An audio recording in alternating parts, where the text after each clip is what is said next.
Welcome to this week's mystery spread, and you can feel free to have a look here and which deck you are drawn towards, or divination tool as I say, as you have the first pile, number 1. I will be reading from Raven's Wand Oracle. Number 2 will be my own fairy stones that I myself have designed. And 3 will be Archangel Michael's Sword of Light oracles. So have a think. 1, 2, or 3. So card number 1 here is Spread Your Wings. Card number 2, which is our central theme, is Winter's Throne. Very strong looking card. And card 3 is Release. Very powerful energy there with that card. Isn't the artistry gorgeous in these cards?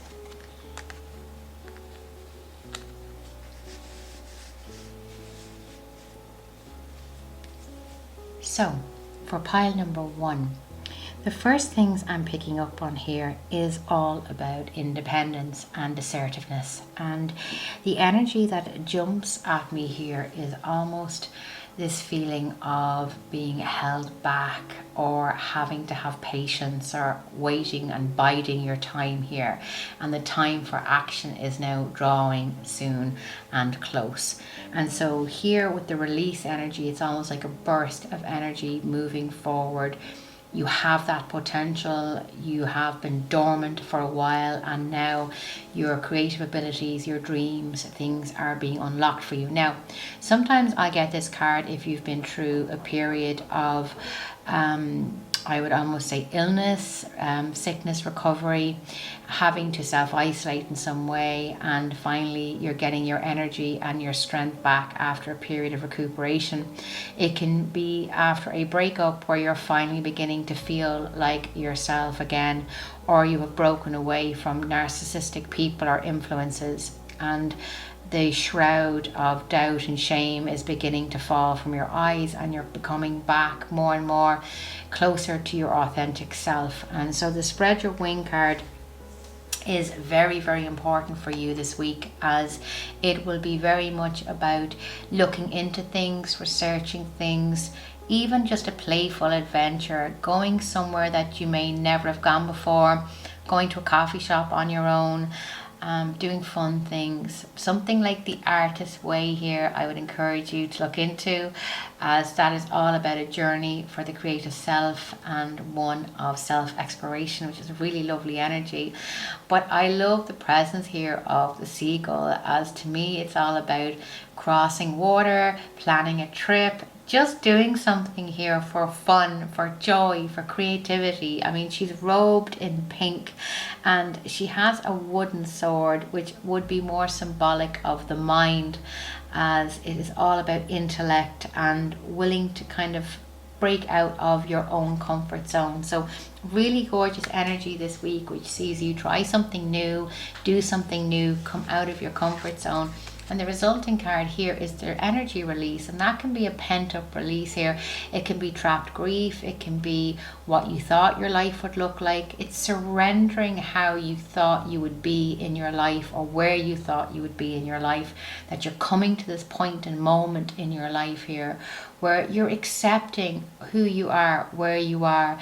You're letting go of any heavy expectations, and you're calling upon the ancestors and those that surround you in spirit, your animal guides, your ancestors, your angels, and they're all surrounding you with love. When I see water in cards, I always look for if they're troubled or turmoiled or dark, or if they're clear, and you can see in the background here this beautiful sunset and crystal clear water, and that's all to do with your mind and where you are. The beautiful light of the moon is all about your mental health, the goddess energy coming in around you, the clouds parting to see clear skies, and a very clear path for you. So the end of this week, there's definitely going to be answers for you, more step closer to knowing who you truly are, healthy boundaries here, but also fun plans and beginning to embrace your fun, playful, whimsical side. So being a little silly this week, it could be going on swings in the park, dancing to some old 80s tunes in your bedroom, but definitely raising your vibration and becoming one step closer to your true self. Have a great week. And pile number 2 this week will be my own beloved fairy stones. And I'm just going to pick it out. Okay. So we have my beautiful robin fairy stone here at first, and the robin fairy stone is all connected with loved ones in spirit, looking after us, and very much a case of a gorgeous sign that our ancestors are with us and looking after us. And this is the Eye of Isis. This is all about protection. So wow, straight off the bat we have a lot of loved ones protection, and then we have the raven. So actually I feel pile number 2 here, the Eye of Isis, the robin and the raven, this is all about ancestors in spirit looking after you, and that you are being guided and surrounded by protection this week. We could be coming up to an anniversary. It could literally just be you're missing somebody that you love that has passed on to the spirit world. But what this energy here is sending you is that you are being sent love and protection and guidance this week. There are signs all around you, and indeed, as we've picked the beautiful robin card, have you asked for a sign? If you have, this is it. It's really gorgeous, and that's your loved ones letting you know they're at peace, they're watching over you, they're protecting you, but they're also helping you in your life, they're guiding you. Our loved ones in spirit have literally just been here. They know how difficult it is in this incarnation and in this heavy realm, so they may be trying to help you and guide you and bring positive people and experiences and luck into your life. The raven is all about protection and very much about speaking your truth and the power. The beautiful Morrigan energy comes in with my ravens and crows. So that may also be, you might be speaking your mind with family, friends, loved ones this week, and having to set a boundary. The other aspect I will say, just touching on grief again, that nobody can tell you how to grieve. There's no right or wrong way to grieve, and just because one family member grieves one way doesn't mean you have to grieve that way, and nor should you be forced into attending things or doing things that you don't want to do or you don't feel yet ready, able to do. So this is really a sign of and a message of honoring yourself, honoring your truth, perhaps going in a little this week, being very gentle with yourself, taking one day at a time, knowing that you are being surrounded by your ancestors' love. They are helping you, guiding you. Even if you don't feel it, this message is for you, just to let you know that they're with you every single step of the way. And that beautiful poem, Footprints, always comes to mind when you see one set of footprints, I carried you. And that is what your ancestors are doing this week. But use your common sense and tune into that intuition. A bit of balance of both common sense and intuition will help you draw those boundary lines and be very true to yourself. Perhaps give somebody a few home truths, no better person, and have a fantastic week. Here is pile number 3, Archangel Michael.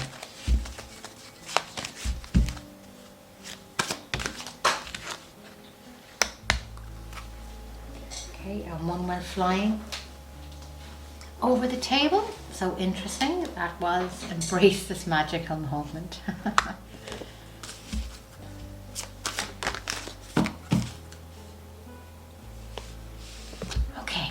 So we have make a decision. So this is a fast acting week for you here. First card out of the bat. We have the way forward is open. So no better person here to literally steamroll forward and the embrace this met. This is the card of action. It's interesting that this card went flying over the table here. So in the Archangel Michael deck, you'll see a lot of swords, and swords are all to do with action and movement and clarity, a lot to do with what's going on in your head and making sense of things. The way forward card, this card is about that you're not trapped, that literally there are new opportunities opening up to you, and indeed there could be almost a part of you here that may be procrastinating, that you might have planned the way you wanted to go, you might have had things in order, and your order or plan has gone out the window, so you could be procrastinating. It's not happening in the way you want it to happen, but make no mistake, the doors are opening for you. And this lovely card of balance is the make a decision card, and it's very much about you'll get your priorities in order, to be honest with you. This is card, the spread this kind of week for you, I would say, is actually in a very nice way, giving you kind of a Bishop Brennan a kick up the backside. That's a Father Ted quote, but literally here, the reading this week is very much about seize the day, go for it, stop overthinking. And swords, as I said there, were all to do with the mind, so you may be way overthinking a situation here. This could be, thinking about changing jobs. You might be thinking of asking somebody out. There may be a situation you might need to seek clarity in here, but you might have it blown into a massive affair in your head, and it might have got way bigger than it needs to be. And sometimes it could even be just seeking clarification from a colleague, or possibly laying down a simple boundary here, but it may have become much bigger than it needs to be in your head. And so the message this week here is to be very grounded, but to possibly shoot from the hip. Just say what you got to say. I don't feel you need to be sharp in saying it, but I feel like speak your truth calmly and clearly. I also feel that this could also be the doors opening on a new project or creative pursuit, because there's a lot of an abundance energy with this. And I also feel this spread is kind of weighing a lot of cool heart and logic, going with the heart or the head here, which are you weighing up? Try to have the balance between the two. And I definitely feel here, this is an abundant sign here, that gorgeous coin coming your way. It's time to you. Opportunities don't come along a lot in life, and when they do come along, please grab them with both hands and absolutely go for it. So yes, make a decision this week. It's time to act on it. Stop procrastinating, stop sitting on your hands, get up. Movement, action is involved here. It requires you to do something, to make a decision, and to make a physical shift or change here in order to achieve the result you want. It's coming out of the head into the heart and making it a physical reality in your life. Great things on the way if you do that, and the signs are really good if you actually manage to follow through, and the abundance victory will be yours. Have a fantastic week, and feel free to subscribe to my channel.